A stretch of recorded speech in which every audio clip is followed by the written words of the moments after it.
I'm excited! Today we get to go outside! Actual outside!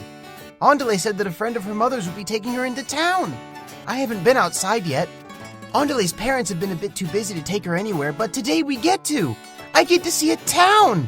I hear there's lots of fun stuff in town, like cars and buildings and shops that sell sweet things. Andale says I'll probably like sweet things, so I'm very excited to taste them. Her mother left Andale a note on the kitchen counter.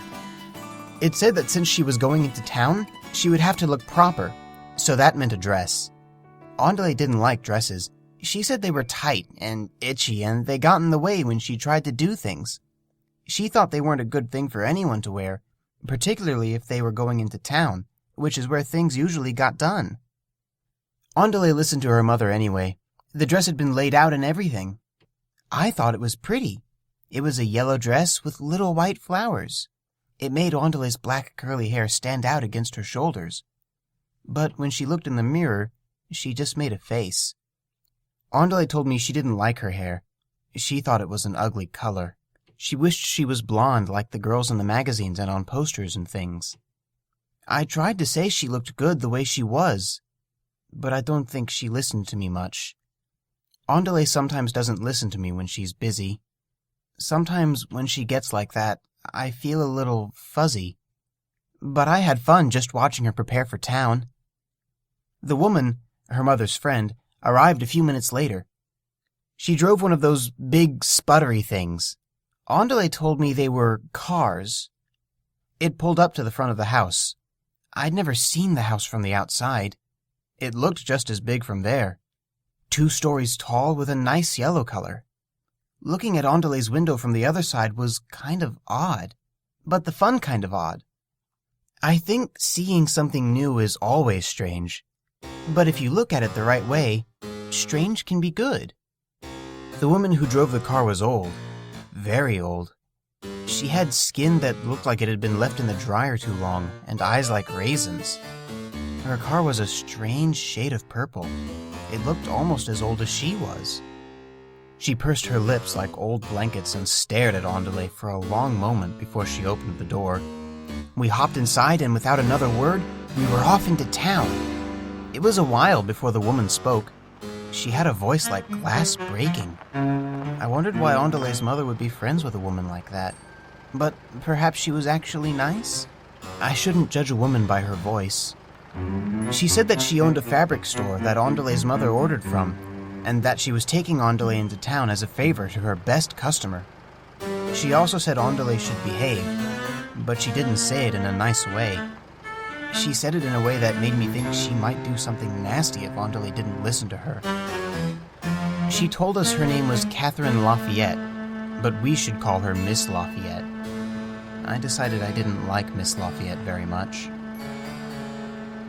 Andale stayed quiet in the back of the car.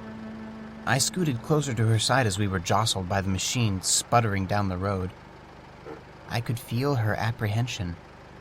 I got the feeling she didn't like Miss Lafayette either. The trees raced by outside the car. I don't think I've ever gone this fast. Andale lived a little ways from town, with lots of forest between her house and the buildings. There were birds singing as we jostled past. I asked Andale why we never played outside. She said she wasn't allowed to. Her father had told her stories about a beast who lived in the woods. It was dangerous. She told me that the beast was, in her father's words, a great wolf, left over from the days when lots of them used to roam the fields. Back in those days, they were hunted for their pelts and to keep livestock safe. But no one could hunt this one. He'd told her that the wolf was smart and fast, outfoxing any hunter who tried to capture it. It had avoided being caught for so long that some said it wasn't even a wolf anymore, that it was something else, that it had a pelt of night and eyes of fire, that it had no age. There were no more wolves now, only it. They said it was marked with the arrows and wounds of 1,000 attempts to hunt it, and that in revenge, it lured the children of town into the forest. I shuddered. I didn't like that story. And suddenly, I didn't want to play outside so much. Miss Lafayette looked over her shoulder and asked what Andale was whispering about. Andale told her she was humming an old song. She looked suspicious, but kept driving. We arrived in town as the road got smoother. I could see the dirt road turning into little stones that lined their way into the center. I stuck my head out the window to see everything. There was so much! I could see the buildings and the people. They were all shapes and sizes. There were square shops and round men, and round shops and square women, all dressed and painted in a rainbow of colors. I could smell so much! Miss Lafayette parked the car and we got out. She grabbed Andale's hand with her own. It felt cold and a bit clammy, but Andale held on anyway. She didn't want to be swept up in the sea of people all around us. They moved like water from faucets, going in and out of shops, across streets, and everywhere I could possibly imagine. I could see the big metal tower in the middle of town, the one Andale wanted to see on her birthday. It stretched into the sky, higher than I'd ever seen anything reach. Miss Lafayette led us into a store. It sold lots of things.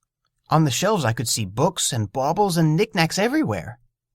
She let go of Andale's hand as she went to the counter to talk to the owner. It was something business-related that I couldn't understand. As they talked, Andale went to look at a shelf full of figurines. They were all magnificently carved. Each one was different. A couple dancing through a garden, a man with a telescope. Every detail was there, each like a little world, all its own. I saw Andale looking at one in particular, of a girl about her age, her hair bright blonde. Andale touched her own black curly hair absently. The girl was holding a bow and arrow, her eyes focused as she aimed at something we couldn't see. It was the most beautiful sculpture of them all.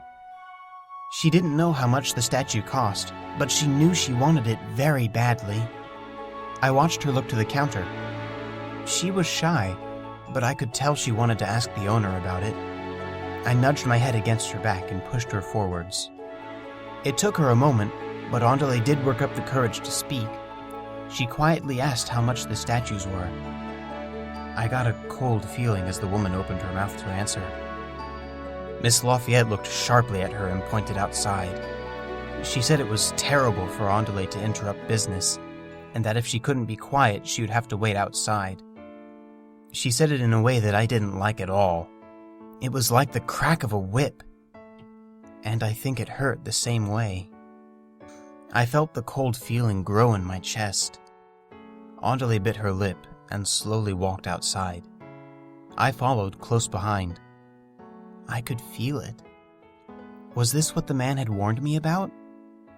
The worry growing in Andale's heart? The feeling was heavy and wet.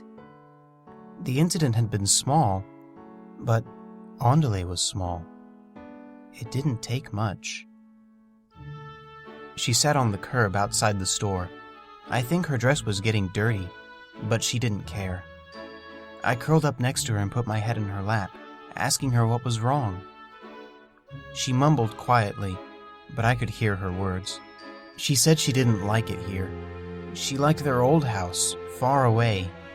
She liked it the way things were, when there weren't women with eyes like raisins who yelled for no reason, and big, scary towns. When her parents weren't so busy, she wanted time to go backwards. I didn't know what to do. I couldn't make time go backwards. That sounded hard. But I could feel that feeling growing bigger, her own thoughts taking something small and making it large. I thought of her, asleep under that tree, and felt her worry. I needed to make her feel better. A woman crossed the street. She was young and had hair like fire.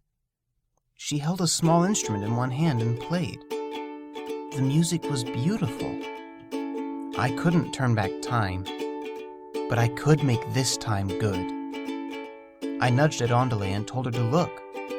She didn't listen to me at first, and I felt fuzzy. But she did raise her head after a while.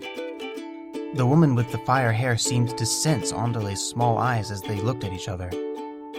She frowned, then smiled and walked over, strumming a tune as she did.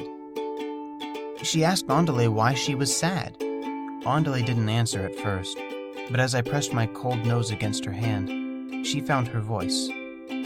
She told the woman what she had told me, that she didn't like it here, and that she wished things were different. The woman nodded and said she had once felt the same. My ears perked curiously at that. She said that she had once lived in a far-off place, a place where you could see the stars. She said that a man that she loved very much still lived there, and that they were far apart. She said you couldn't see the stars here, that the city had grown too bright for stars. She wished she could go back there sometimes, and asked Andale if she wanted to know what she did then. When Andale nodded, the woman said that she sang a song.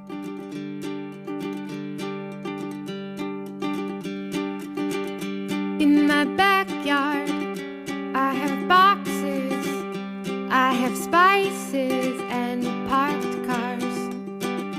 In your backyard, you have mountain, you have highway, you see the stars. But I don't see stars from my backyard, oh, but I believe that they are there. So if you see one, would you wish on it for me here? Eyes on the tree line and feet in the sand.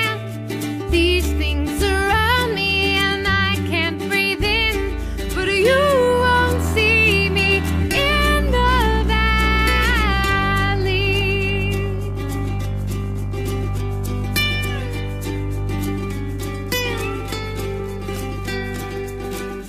On your mountain, you have branded an initial monogram. In my window, I have neon, not much brighter, but draws me in. If I can't make it to the summit, oh, would you send someone down? Call for backup if I can't make it up on my own. Eyes on the tree line and feet in the sand. These things surround me and I can't breathe in, but you won't see me in the valley. Eyes on the tree line and feet in the sand. These things surround me and I can't breathe in, but you won't see me in the valley. No, you won't see me in the valley.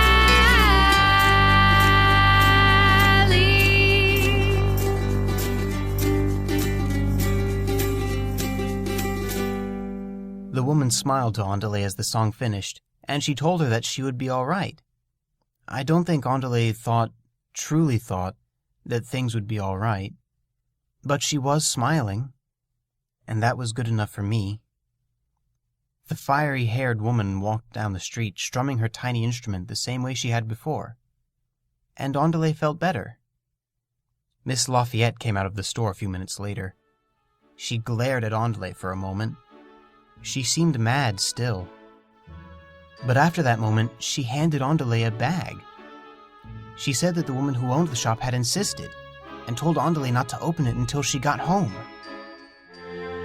The ride back to the house went by in a flash. Andale's excitement seemed to speed things up. When we reached home, she ripped open the door to the car and sped up to her room. Miss Lafayette yelled something to her about being rude, but I don't think Andale heard. When she reached her dresser, she pulled a small box out of the bag and found the statue of the girl with the bow and arrow inside. Beside it, there was a note with some of the best handwriting I've ever seen. The note read, "I don't like Miss Lafayette much either. Miss Smith." I don't think I've ever seen Andale smile so big. The statue sits on her nightstand now, the girl's bow aimed at the night sky, up at the stars we couldn't see, because the city in the distance was too bright.